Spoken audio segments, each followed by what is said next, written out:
Pernah penasaran tidak sih, kenapa orang Tionghoa banyak yang kaya raya? Bangsa yang satu ini dikenal sebagai orang yang gigih, hemat, bijak dalam menggunakan uang dan selalu menabung. Lantas, bagaimana ya kebiasaan menabung orang Tionghoa? Banyak orang Tionghoa berhasil menjadi pengusaha-pengusaha yang mapan dan terkenal di Indonesia, bahkan dunia. Beberapa dari mereka yang kaya raya adalah Robert dan Michael Hartono, pendiri perusahaan rokok Jarum atau Jack Ma, pendiri Alibaba Group. Banyak yang mempertanyakan kunci kesuksesan orang Tionghoa. Satu faktor yang terkenal adalah kepiawaian mereka dalam mengelola uang. Melansir berbagai sumber, yuk kita intip tipsnya. Salah satu prinsip hidup banyak orang Tionghoa adalah tidak berhutang. Orang Tionghoa selalu membeli apa yang bisa dibeli dengan uang yang ada tanpa berhutang. Hal ini juga terbukti dengan gaya hidup orang Tionghoa yang tidak gengsi. Mereka lebih memilih hidup sederhana daripada utang sana-sini untuk memenuhi gengsi. Sesuai dengan tujuannya, kartu kredit digunakan hanya ketika mendadak. Ketika orang Tionghoa harus mencicil, mereka memanfaatkan cicilan untuk merintis usaha. Selain tidak berhutang, orang Tionghoa selalu mengutamakan hidup hemat dan tidak gengsi membeli barang murah. Mereka tidak beli barang mahal karena punya uang. Mereka lebih memilih barang yang serupa dengan fungsi yang sama dengan harga yang lebih murah. Selain itu, orang Tionghoa juga mempertimbangkan segala sesuatu yang ingin dibeli dengan matang. Mereka mengeluarkan uang untuk kebutuhan pokok yang esensial untuk menghindari pemborosan. Salah satu kebiasaan orang Tionghoa yang perlu diikuti adalah kebiasaan disiplin menabung. Menabung adalah salah satu kebiasaan yang membuat orang Tionghoa cepat kaya. Kebiasaan menabung tidak dapat tumbuh begitu saja, parents. Maka dari itu, mungkin awalnya sulit menyisihkan uang untuk ditabung.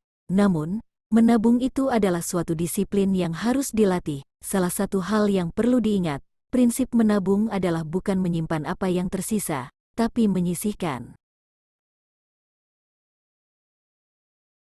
Salah satu ciri khas orang Tionghoa adalah lihai tawar-menawar. Namun, kelihayan dalam tawar-menawar ini tidak berarti pembeli menekan harga serendah mungkin. Tawar-menawar juga ada seninya. Dalam menawar, orang Tionghoa memastikan bahwa kedua pihak masing-masing mendapatkan keuntungan. Untuk pandai menawar, alangkah lebih baiknya tahu harga pasaran, sehingga ketika menawar. Dari kebiasaan menabung orang Tionghoa, uang yang telah ditabung tak jarang diputar kembali untuk berinvestasi. Semakin banyak uang yang disimpan, semakin banyak dialokasikan untuk investasi yang menghasilkan keuntungan.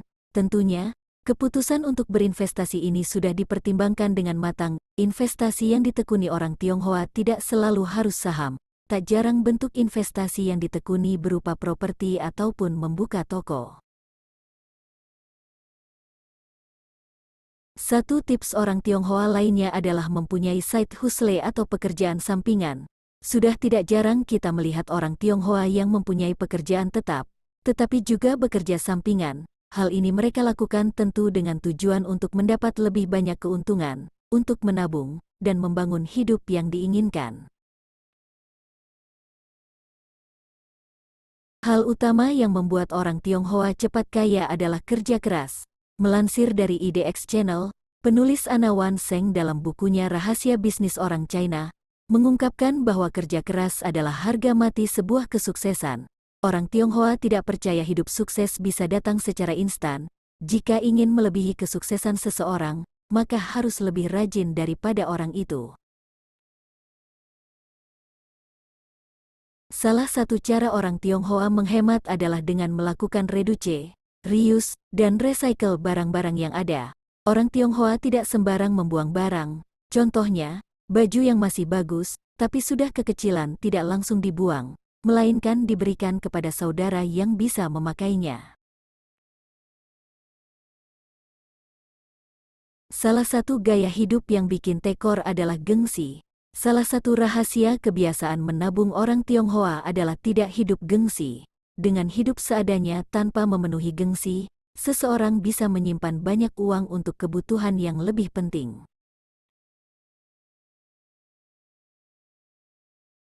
Salah satu cara berhemat ala orang Tionghoa adalah dengan membeli barang menggunakan promo dan diskon. Jangan bosan mencari promo dan diskon untuk mendapatkan penawaran yang bagus. Biasanya informasi seputar promosi bisa didapatkan di aplikasi toko, laman resmi atau media sosial toko. Bisa juga bertanya langsung adakah potongan harga jika menggunakan metode pembayaran tertentu. Yang satu ini, tak kalah penting. Parents, tidak ada kata terlalu cepat untuk mendidik anak perihal bijak menggunakan uang, mulai dari hal yang kecil terlebih dahulu seperti tidak membuang-buang makanan, selalu mematikan lampu jika tidak digunakan, atau menghemat air. Ketika anak sudah cukup umur, kita dapat pelan-pelan mendidik anak untuk bijak mengelola keuangan seperti menabung.